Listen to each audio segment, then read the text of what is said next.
You ever noticed that when someone tries too hard to grab an avoidant's attention, it often pushes them further away? It's almost paradoxical. The more you chase, the more distant they become. That's because avoidants operate on a psychological principle that most people don't fully understand. They're deeply drawn to what they can't immediately possess. It's not about manipulation or games. It's about the brain's natural response to intrigue, curiosity, and the subtle tension between desire and autonomy. And that's where emotional mystery comes into play. Emotional mystery isn't about playing games or hiding your feelings for the sake of it. It's about being fully present, fully real, yet refusing to make yourself entirely predictable or available on demand. It's about showing that you are a complete individual with your own life, your own thoughts, and your own passions without needing their validation to feel whole. When you do this, you tap into a psychological mechanism that goes far deeper than lust or physical attraction. You're speaking to their mind, their curiosity, their unconscious longing for connection that they simultaneously fear and crave. Think about it from a philosophical standpoint. Humans are naturally drawn to the unknown. Since the beginning of time, exploration and curiosity have been survival tools. The things we don't fully understand capture our attention more than what is immediately accessible.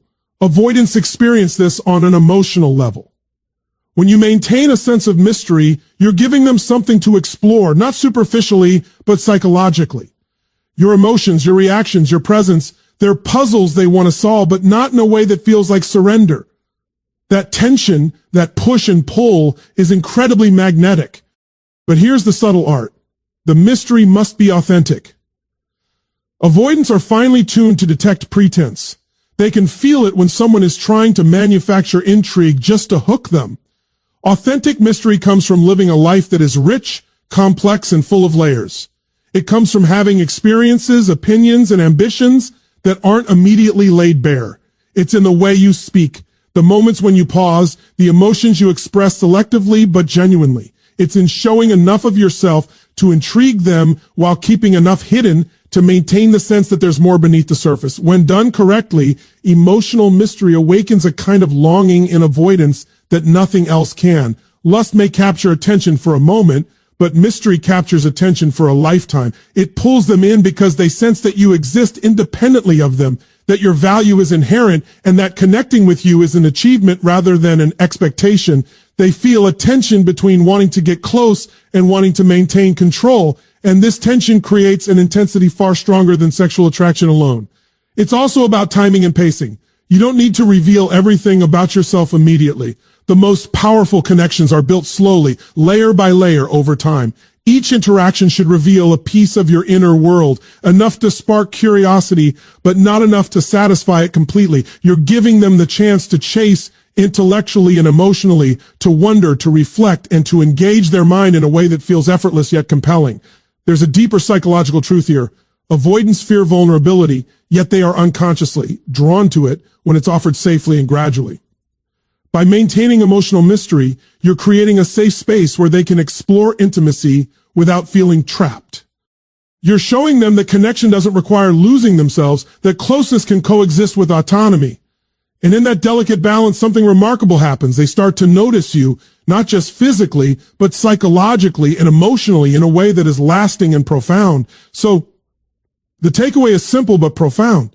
Mystery is not a tactic, it's a way of being. It's about living fully, expressing selectively, and honoring your own autonomy while allowing them to engage theirs. When you master this, you're no longer someone to chase. You become someone worth seeking, someone whose presence resonates deeper than mere desire. And here's the bottom line. Emotional mystery isn't about keeping them guessing. It's about keeping yourself fully alive. Because when you are complete, curious, and unapologetically you, the avoidant isn't just drawn to you, they're compelled to experience the depth of who you are. That is the ultimate turn-on, far stronger than lust, far more powerful than any physical attraction. And once they feel that pull, you'll see it. Your presence becomes irresistible, and the game of connection shifts entirely in your favor. Confidence is not just a trait, it's a force. It's magnetic, compelling, and in many ways irresistible, especially to someone with avoidant tendencies. But here's the nuance most people miss. Avoidants aren't drawn to confidence for the same reasons others might be. They aren't simply chasing charisma or bravado. What captivates them is the kind of self-assurance that exists independently of their approval.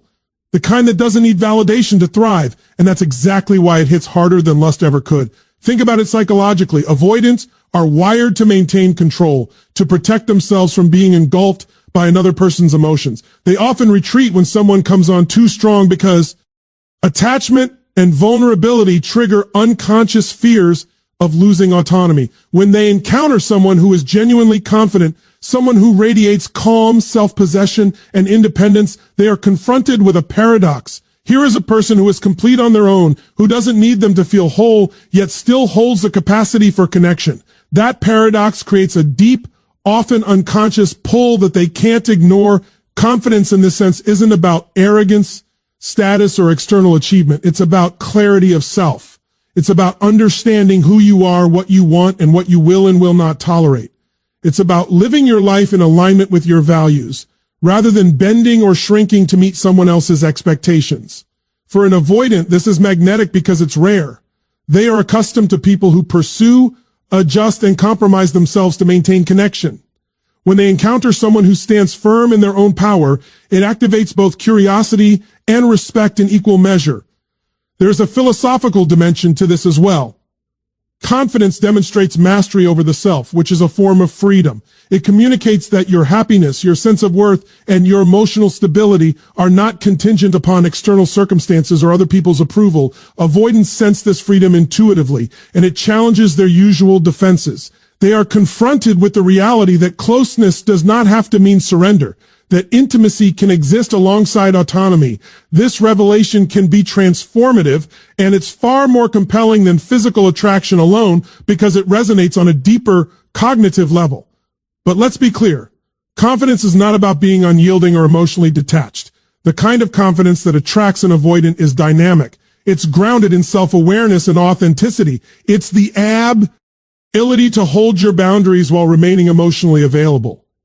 It's the willingness to engage deeply when appropriate and to withdraw gracefully when necessary. This balance communicates a quiet strength that avoidants subconsciously recognize as safe yet stimulating. It's not threatening, yet it challenges them in a way that provokes engagement rather than avoidance. Another critical aspect is non-neediness. Avoidants are highly sensitive to emotional dependency, and nothing triggers withdrawal faster than desperation or excessive need. When you demonstrate confidence without neediness, you are essentially giving them permission to engage without fear of being smothered. You show that connection is a choice, not an obligation, and that your worth is inherent rather than contingent. That psychological shift is powerful. It transforms attraction from a simple reaction into an active desire to connect, to explore, to engage on a level they can't articulate. Over time, this creates a magnetic dynamic. Confidence cultivates respect, intrigue, and a subtle longing that grows stronger with every interaction. Avoidants begin to associate your presence with stability and challenge simultaneously, a combination that is difficult, if not impossible, to resist. It's not about impressing them with accomplishments or status. It's about embodying a self-contained energy that communicates without words, I am whole, I am free, and I am here to share, not to need. So the takeaway is profound yet simple. Confidence is not just attractive, it's transformative. It bypasses the superficial and speaks directly to the avoidant psyche. It invites connection without triggering fear. It demonstrates freedom without demanding submission. When you master this, you become someone whose presence is felt long before you speak, someone whose energy compels engagement on multiple levels, and someone whose allure surpasses any fleeting physical desire. The bottom line is this. Confidence is not about proving yourself to anyone. It's about proving yourself to yourself. And when you do, you don't just attract avoidance. You activate a profound, enduring curiosity and admiration that far outstrips lust. You become someone they notice, respect, and ultimately want to engage with on a deeper level. That is the power of true self-assurance. There's a subtle energy that avoidants respond to more than almost anything else, and it's not lust. It's the playful tension between closeness and detachment, the dance of challenge and engagement. Avoidants have spent much of their lives protecting themselves from being overwhelmed, from losing themselves in someone else's needs, from being trapped in dependency. So when someone approaches them with lighthearted detachment, someone who can engage deeply but also step back gracefully, It creates a psychological spark that is almost impossible for them to ignore. Playful detachment is not about arrogance, aloofness, or emotional withholding. It's about mastering the art of balance. It's about being fully engaged when it matters and gracefully detached when it doesn't. Think of it as a rhythm, a dance between approach and retreat, connection and independence. When you move with this rhythm, you awaken a part of the avoidant that craves challenge yet fears vulnerability. You give them space to chase mentally and emotionally without feeling cornered. And that, more than any display of physical desire, triggers a profound level of attraction. Psychologically, this works because avoidants are drawn to autonomy, both in themselves and in others. When you challenge them gently, through teasing, playful banter, or subtle disagreements, you are engaging their mind in a way that feels safe yet stimulating. You're not threatening the but you're creating an environment that requires them to think, to reflect, to engage actively rather than passively. It's the same mechanism that has drawn humans to challenges since the beginning of civilization. The thrill of problem solving, the satisfaction of earning something through effort, the joy of discovery. There's also a philosophical aspect to this. Life is built on tension between effort and reward, freedom and connection, desire and restraint. Avoidants operate on a similar internal dynamic. They fear losing themselves and others but crave meaningful connection. Playful detachment honors both sides of this equation. It allows them to engage without giving up control. It respects their boundaries while simultaneously inviting them to cross them in a way that feels voluntary. In doing so, you create a psychological landscape where they can't help but be drawn to you. This dynamic also creates a sense of unpredictability that is inherently magnetic. Avoidants, like anyone, are wired to seek novelty, but they are especially sensitive to it in social and emotional contexts. When your interactions carry a playful, lighthearted challenge, you disrupt their habitual patterns. They are confronted with the reality that connection with you is not automatic, that engagement requires curiosity, effort, and presence, and that challenge, delivered with authenticity and respect, activates the part of them that desires connection without triggering the fear that usually accompanies intimacy. The key here is subtlety. Overdo it, and it becomes gamesmanship, manipulation, or frustration. But done right, it's an elegant psychological dance that honors both your own autonomy and theirs. It's about holding your ground, asserting your perspective, and allowing space for them to chase without pressure. It's in the pauses, the slight teasing, the moments when you express interest but don't demand immediate reciprocation. These are the cues that signal confidence, intelligence, and emotional depth, all qualities that draw avoidance more powerfully than lust ever could. Playful detachment also teaches a profound lesson about attraction, that true connection is not about neediness but about resonance. When you can engage with someone while maintaining your independence, you show them what a healthy dynamic looks like. You demonstrate that intimacy does not require surrender, that closeness can exist alongside freedom, and that desire is amplified when it is earned rather than assumed. Avoidants notice this instinctively. They respond to it not with logic, but with a deep, almost primal sense of recognition. Ultimately, what you are creating is a magnetic psychological environment. You are not forcing attention, you are inviting curiosity. You are not demanding connection, you are modeling engagement. You are not relying on lust, you are activating desire on a mental and emotional level that is far more enduring. This is the power of playful detachment. It shifts the dynamic from chase to fascination, from superficial attraction to profound intrigue. So here's the takeaway: challenge, play, and detach. Not to manipulate, but to engage. When you master this, you are no longer just a presence in their life, you become an experience. You become someone who stimulates thought, provokes reflection, and awakens desire on levels that physical attraction alone cannot touch. And once that spark ignites, you'll realize something remarkable. The avoidant isn't just drawn to you. They are compelled to explore, understand, and seek the depth you represent. That is the power of subtle challenge, and it is far stronger than lust. Authentic emotional depth is one of the most underestimated forms of attraction, and for an avoidant, it hits harder than anything sexual ever could. Avoidants are wired to keep a safe distance from vulnerability. They have learned, often unconsciously, that revealing too much emotion can be dangerous, that attachment equals risk. Yet paradoxically, they are drawn to it, deeply and irresistibly, when it is offered in the right way. The secret is not in overwhelming them, but in demonstrating emotional depth that is genuine, measured, and self-contained. Think about it psychologically. Avoidants are often attuned to surface-level signals because those are safe and predictable. They excel at reading behaviors without engaging in deep emotional complexity themselves. When someone shows authentic depth, when they express thoughts, fears, and desires in a way that is sincere yet controlled, it disrupts the avoidant's usual framework. They sense that this person is real, that there is no facade, no performance, and yet there is no pressure. It is in that space between authenticity and safety that attraction becomes irresistible. Philosophically, this taps into a fundamental truth about human connection. We are drawn to what is real, not what is performative. We are drawn to beings who are aware of their own inner worlds, who navigate them with intelligence and integrity.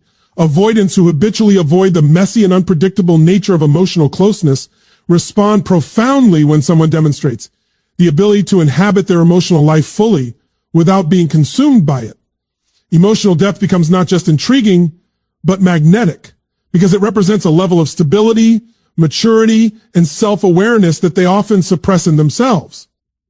Authenticity in this context is key. It's not about oversharing or dumping your emotional baggage. It's about expressing your inner reality selectively, intentionally, and without apology. It's in the moments when you speak about your values, your passions, or even your fears, not in a way that demands comfort or reassurance, but in a way that allows the avoidant to observe, reflect, and engage at their own pace. By doing this, you signal that connection is possible without dependency, intimacy without smothering, and vulnerability without chaos. One of the fascinating aspects of avoidance is that they are subconsciously searching for proof that closeness can exist without engulfment. By modeling emotional depth while maintaining boundaries, you provide that proof. You show them that a relationship can be intellectually and emotionally stimulating without compromising autonomy. You demonstrate that emotional richness does not equal neediness, and that, more than any physical display, triggers profound attraction because it challenges their internal narrative that intimacy equals risk. Emotional depth also creates resonance. It speaks to the avoidant's mind, not just their feelings. When they see someone able to articulate inner thoughts with clarity and integrity, it invites reflection. They start to notice patterns, insights, and qualities that go far beyond surface-level allure. They begin to associate your presence with wisdom, authenticity, and psychological safety. And once that connection forms, it creates a pull that is far more enduring than lust. Physical desire fades, but the need to engage with your mind and emotional world grows stronger. Timing and subtlety are crucial. Avoidants respond to measured vulnerability, not torrents of emotional exposure. It's about layering depth over time, revealing aspects of your inner world gradually so that each interaction feels meaningful but not overwhelming. Every shared insight, every carefully expressed feeling builds a framework of trust, intrigue, and admiration. They begin to recognize that closeness does not require surrender and that connection can be both safe and profound. Ultimately, authentic emotional depth transforms attraction from mere chemistry into resonance. It creates a psychological and emotional pull that is both subtle and irresistible. Avoidants are wired to avoid intensity, but when that intensity is delivered thoughtfully and authentically, it awakens curiosity, admiration, and desire on a level that lust alone could never achieve. So here's the truth. Emotional depth is not about impressing anyone or trying to fix an avoidant. It's about being fully yourself, fully aware, and fully present. When you embody this, you become someone whose presence commands attention, whose words linger, and whose energy draws the avoidant in naturally. It is in this balance of vulnerability and autonomy, of honesty and control, that true attraction is born, and the takeaway is simple but profound. Depth is power. It transcends lust, bypasses defense mechanisms, and speaks directly to the avoidant's mind and heart. When you master authentic emotional depth, you don't just capture attention. You create a connection that resonates long after the moment has passed. That is the ultimate form of magnetism, and it is far stronger than anything physical desire can produce. Subtle validation and recognition are among the most powerful yet overlooked forces in human connection, and for an avoidant, they can be more compelling than lust itself. Avoidants are often sensitive to attention, but not in the way most people assume. They don't crave overt flattery or constant reassurance. In fact, it usually pushes them away. What they respond to is acknowledgement of their deeper qualities, the small victories, the efforts that go unnoticed, and the aspects of themselves that they rarely reveal. When you notice these things and recognize them authentically, it creates a psychological pull that bypasses their defenses entirely. Consider the psychology behind this. Avoidants often live with a subtle tension. They want connection, yet they fear it. They desire recognition, yet they protect themselves from vulnerability. When someone validates them without overstepping boundaries, it signals something powerful. I see you. I see your value. I respect your space, and I appreciate your presence. That acknowledgement does not threaten their autonomy. Rather, it affirms it. It tells them that they are noticed and valued, not because they performed or conformed, but because of who they truly are. And that creates a depth of attraction that physical desire alone cannot reach. Philosophically, recognition is about resonance. We are wired to respond to authenticity in others, to seek validation for our existence beyond superficial interactions. Avoidants, despite their guarded nature, have a deep, often unconscious need to feel seen in this way. Subtle recognition satisfies that need while keeping the interaction safe. It respects their independence while engaging their emotions. It's a dance between acknowledgement and freedom, and it is in this balance that attraction becomes irresistible. The key lies in subtlety. Avoidants can detect overt attempts to gain their approval, and such efforts often trigger withdrawal. The validation must be genuine, specific, and nuanced. It's not enough to say you're great. It's about noticing the little things, the way they handled a situation, the thoughtfulness behind an action, the unique qualities that make them who they are. These observations communicate depth of perception and attentiveness, qualities that avoidants subconsciously value far more than flamboyant attention or lust-driven pursuit. This is also where the psychological principle of scarcity comes into play. Recognition that is meaningful is rare. Most people offer attention indiscriminately or without true engagement. When you provide validation that is authentic and selective, it becomes memorable. It creates a sense of significance and uniqueness. Avoidants are wired to notice patterns, inconsistencies, and effort. When your recognition is intentional and grounded in truth, it resonates on a level that feels both safe and deeply satisfying. It engages their mind and their emotions simultaneously, drawing them closer without the need for physical persuasion. Subtle validation also amplifies their sense of self. Avoidants often struggle with internal conflicts between self-sufficiency and the desire for connection. By acknowledging their strengths and qualities, you reinforce their self-perception in a positive way. You show them that being themselves is enough, and that connection with you is a choice made freely rather than a demand imposed. This psychological reinforcement creates both admiration and attachment, cultivating a pull that is far more enduring than lust or superficial charm. Timing again is critical. Recognition must be balanced with space and autonomy. It is not constant or overwhelming. It's delivered in moments that feel natural, observant, and earned. Each acknowledgement is like a seed planted in their subconscious, slowly growing into respect, curiosity, and desire. Over time, avoidants begin to associate your presence with safety, insight, and